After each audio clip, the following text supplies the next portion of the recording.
Hey, what's up, guys? You're listening to a brand new episode of Speaking Wrestling with Elvis Arroyo, and as always, I am your host, Elvis Arroyo, and this is episode 60, guys.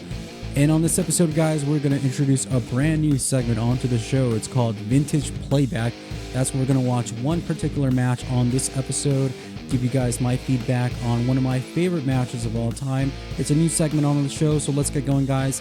Get on your WWE Network, guys, and fire it up. It's Raw, August 23rd, 1999. We're going to go back and watch the night that Triple H won the WWF Championship for the very first time ever. This is the biggest night of his career, and it was won over the legendary Mick Foley, guys. This is in Iowa State College, the night after SummerSlam 1999 in Minneapolis, Minnesota, after Mankind won the WWF Championship in a triple threat match over Stone Cold Steve Austin, Triple H, and Jesse Ventura as the special guest referee. What a night that was. Good pay-per-view also. But the next night, it served up to be one of my favorite nights of all time. I remember as a kid recording this on a cassette tape, on a video cassette tape, and I watched it over and over and over, and I fell in love with this night, especially because Triple H was always one of my favorites since I was a kid, since I first got into wrestling, and I really got into it in 1996, and Hunter was one of my favorites right off the bat. It's because of his professionalism and how he carried that Hunter Hearst Helmsley character very well, enough for me, a young kid who knew nothing about the business, knew nothing about characters, heels, and about how you got to portray your character, enough to know that that guy in the ring was doing his job to the very best. And that's why this night is one of the biggest nights in his and mine, because one of my favorites captured the WWF Championship, one of the biggest accomplishments in the wrestling business. So here we go, guys. I hope you guys are set and ready to go. And the good thing about the network, guys, is you can go straight to the match. It's the very last match on the show. Rock is going to be on commentary, but it's going to be the WWF Championship, Mankind defending against Triple H. Here we go, guys. I'm going to do a countdown, 3, 2, 1, and then you guys are going to play. I'm going to give you the timestamp right now of where I'm at, and then where you guys can hit play from.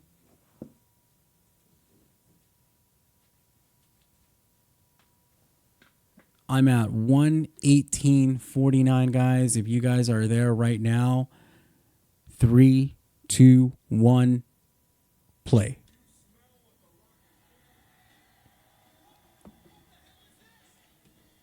All right, guys, and here we got The Rock coming out. Like I said, he's going to be on commentary.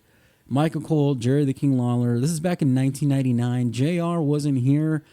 JR earlier in the night got his arm broken by Triple H, who Triple H was demanding that he get a title shot because he felt that he got screwed. I mean, the odds were up against them the night before with Jesse Ventura as a guest referee, Stone Cold as a champ, and you got Mankind, who got thrown in the last month into this title picture. So the Rock also, who wrestled against Billy Gunn the night before in SummerSlam, again, out of the title shot, but here he is once again coming out. Look at him.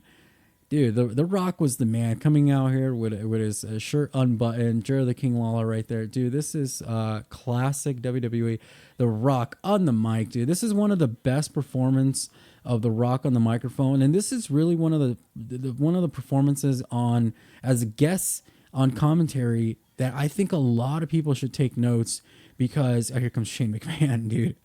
Shane McMahon doing what he did when he first started in WWE and then being a referee. Here he is. But again, back to The Rock. This is one of the best nights for someone to ever do a guest commentating spot, because The Rock, he knows how to carry himself. I mean, he was just here shooting all the way, man. The Rock was on fire right here in 1999. Of course, Austin right now was going to take a couple months off and come back. I believe it was No Mercy. He came back that one night. Remember the one night where it was the Big Show, Undertaker challenging The Rock and Saw Connection on SmackDown in a Buried Alive match? That's the next time that we'll see Austin, and that would be, I would say, probably the end of September. This is like the end of August. So about Austin takes about a month off, and in that time, this is when we see The Rock and Austin literally take over the show, and this is where Rock and Austin, especially Rock and Hunter, as we see Hunter coming out here with his old theme song. But you know, Hunter was on a roll right here. This is Triple H really stepping up to be the Triple H that we knew, you know, up until now. This is when he changed the whole Degeneration X back at WrestleMania, dropped that, started wearing the shorts instead of the long tights. As you see here, him coming out with kind of looking like Scott Steiner before Scott Steiner. Anyways, but Triple H, man, really, this is where he started calling himself the Game. You know what I mean? This is really when Triple H turned around his career. Really, he did. I mean, this is when Triple H became one of the top players in the company, and he would not turn around from here on out. Look at him, man. Triple H is about to become the best WWE champion, you know, in history right now. He knows it right now. He knows this is the night. This is the night I'm winning the title. Shane's out there. He knows it.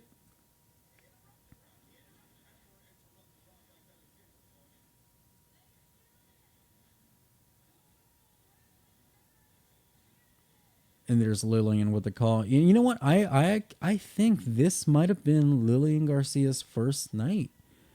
I don't mark me on that, but I really believe, because this episode of Raw, like I said, it's one of my favorites. I could literally watch this episode of Raw from the beginning to the end and be completely satisfied with life. I mean, literally, this is my fucking favorite episode of Monday Night Raw. One of them for sure. And I believe Lillian was on the mic for the first time tonight. And usually WWE likes to do this, you know, at the night after WrestleMania. You know, it's either the draft, it's either, you know, or call-ups, or, you know, some firings.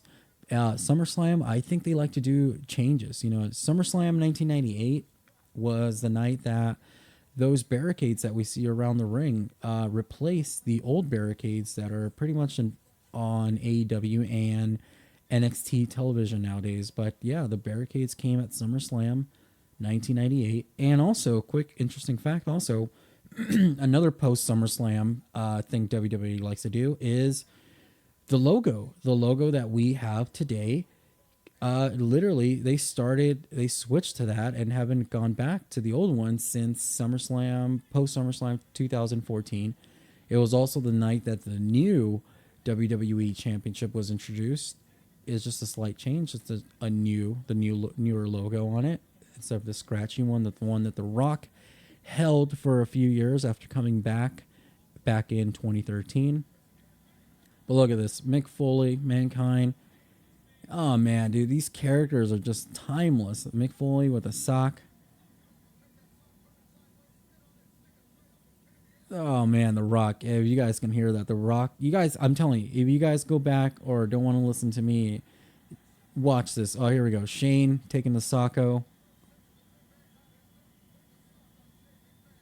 Oh man, the crowd's hot right here. They had a good night tonight, and they're in store for another good moment right here. There we go, Shane. Hunter going for the pedigree, the first pedigree of the night. Oh, backdrop. What now? Ah. Good stuff, man. Good stuff right here from these two. And here comes, looks to be like China. China's making her way out here.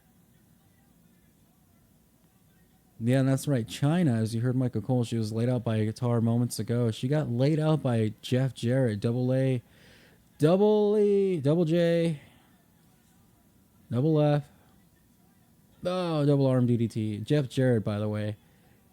Man, this would be kind of like his last runs, last couple months. Here we go.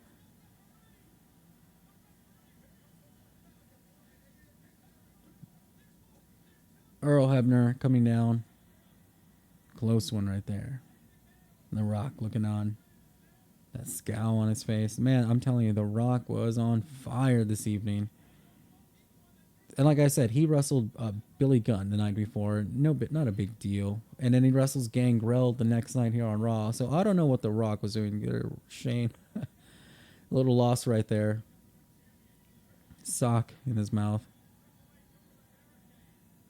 Look at this. Look at the fans, man. The fans are just excited about this.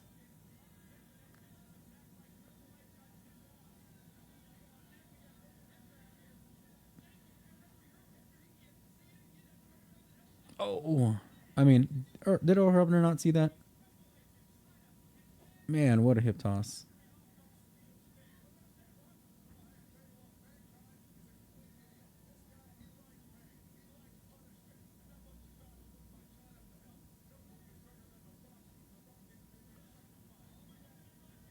There we go. Did you see kind of like the little videotape kind of like screwed up a little bit? Hey, if they need an extra tape, I got this one recorded. Oh, there we go.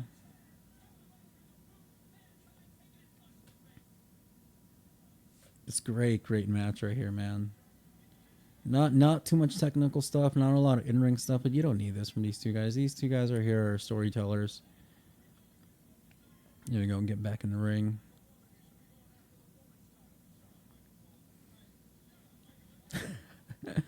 Jerry the King Lawler. Magic the Gathering. Look at that. WWF Double Feature Magic Gathering. I'd like to know, anybody play Magic the Gathering? Do you have any Magic Gathering fans out there, listeners? If you do, let me know at Speaking Wrestling on Instagram and Speaking Wrestle on Twitter. Also, guys, let me know if there's any other matches you would like me to talk over, because that's all I'm really doing, talking over these matches. Man, I'm telling you right here. Oh, Triple H. Oh, 2 count. But yeah, Magic the Gathering was the sponsor for the next pay-per-view, would be coming up in September. That'd be Unforgiven. And that would be the night that we'd see the 6-pack challenge. We'd also see that dog kennel match from Al Snow and Big Boss Man. Good stuff there. Well, not so much that much, but the pay-per-view, yeah, I mean, WWE at this time, if there's one thing that I notice when I watch old wrestling, especially 1999, is like, man, look at how dark that arena looks, man. Just the lighting in the building seems dark, kind of gray, depressing. Like if dark shadows are just all over that top of the arena, and I know it's just it could be the lighting. Not saying that there's anything going on there, anything suspicious, but I mean, it's just the lighting really makes it seem really dark. I don't know. A little creepy. Yeah, a little bit, kind of.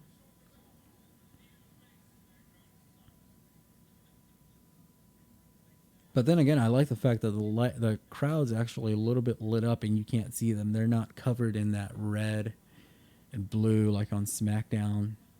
Sometimes it loses the crowd a little bit. You can actually see that there's people way the hell up there. And again, this is 1999. WWE is selling out every single building they're going into, every single town. This is good stuff right here. Good work from WWE around this time. I'm telling you, I was a kid. I was 10 years old around this time, 1999. Great stuff, man. Great stuff.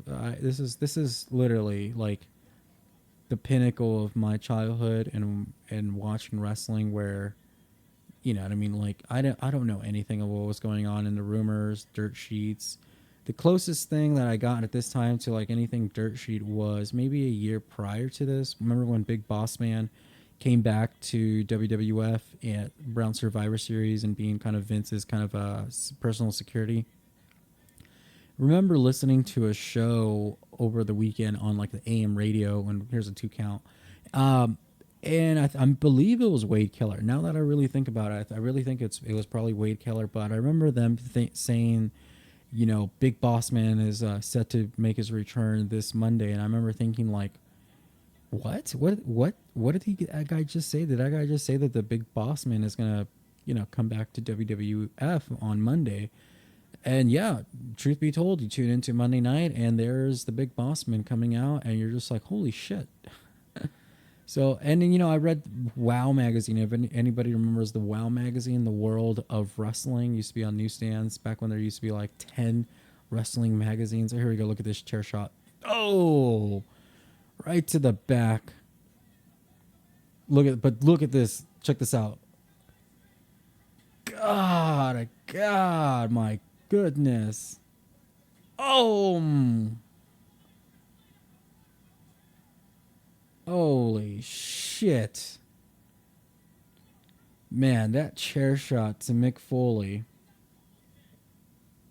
And Earl Hebner's in the ring, you know, not calling any of this. What's going on? Now that I watch this 21 years later, I'm kind of like, there's a lot of shit here that kind of like went wrong. Here we go. Boom, so perfect. The most perfect pedigree. 1, 3.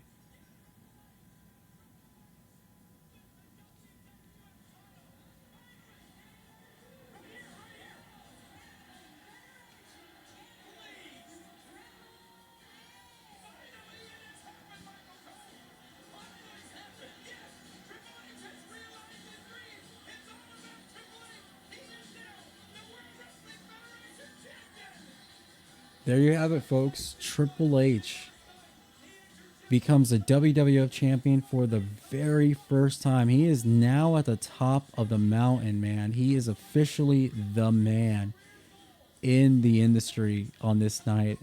Huge night. And like I said, guys, he was one of my favorites, you know, coming up, and also then through DX and all that stuff. Here we go, the replay again. Man, check out this chair shot. Look at this. Oh, God. That's like a fucking headache right there, man. Oh, The Rock takes one to the face, too. That guy, middle fingers, Triple H right there, the guy in the front row. Boom, pedigree and the count right here, man. Such a thing of beauty. There it is, guys. Raw goes off the air, 1999, Warzone, Hunter, WWF champion. Oh, man, that's such a good stuff right there. And here we have the extra footage of courtesy of the network. Man, this is good stuff. I love this. Is the good stuff that I see. I'm gonna cut out and let this right out.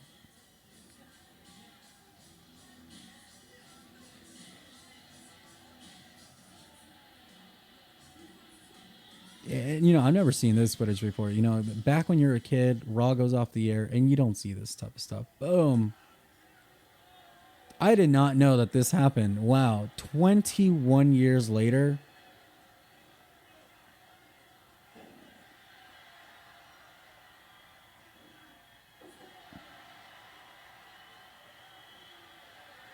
What the fuck?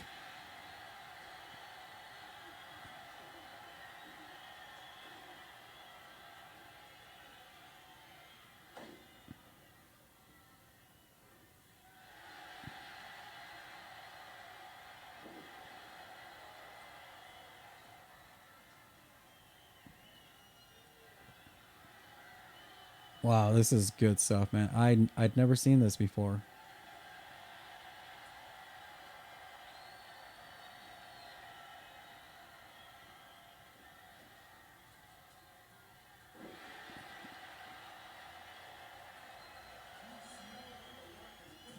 Oh man. Wow. I did not know this. I did not know that this happened right after the show ended. Good stuff there, man. Send the people home happy. I mean, that's what WWE is known for. That's what you get when you go to a show. Wow.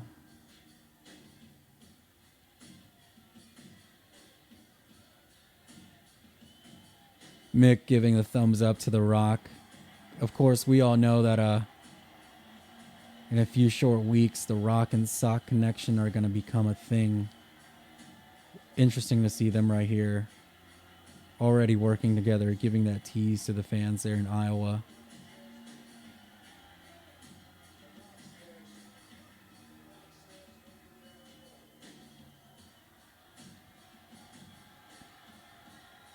Wow. Good stuff, man. Good stuff.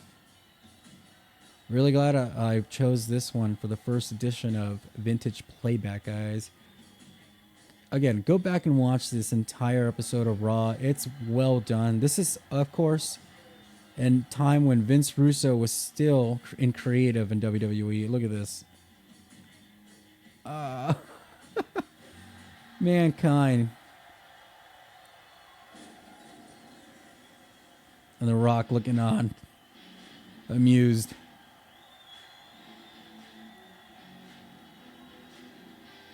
And I think right there, we got a tease. We got the tease. The Rock, Sock.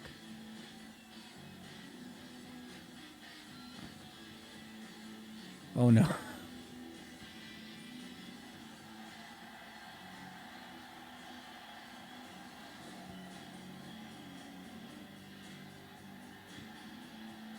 Man, Mankind's so good.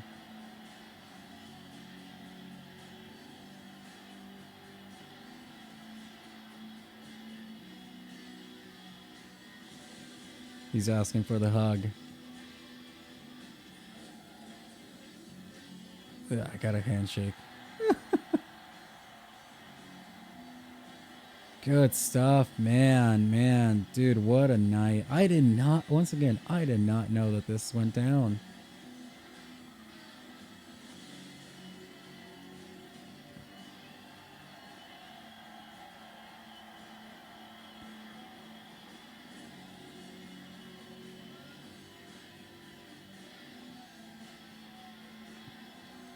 The Rock coming back out. You know Vince is like, you got to get back out there. Get back out there, Rock.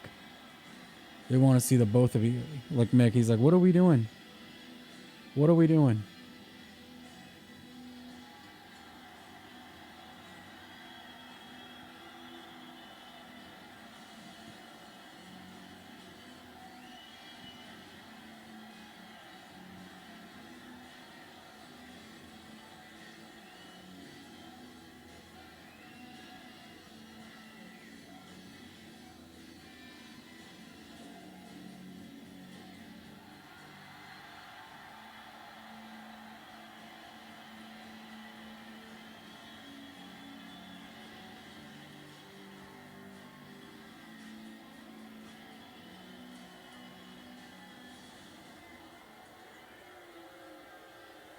Oh man, this is great stuff right here.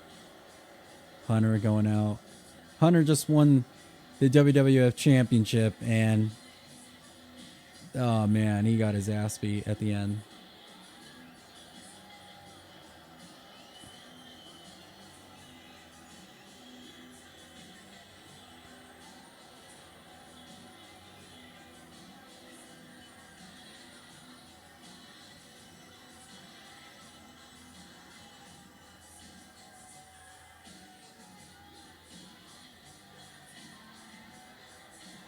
Well, there it is, folks. August 23rd, 1999 edition of Raw main event. Mankind defends against Triple H in what was one of my favorite matches of all time, guys. I love this match. Thank you for joining me on another episode of Speaking Wrestling, guys. You can follow me on Twitter at Speaking Wrestle, Instagram at Speaking Wrestling. Also email us at speakingwrestling@gmail, guys. We'll do it again next time for another edition of Vintage Playback. You guys have a good time. Bye-bye.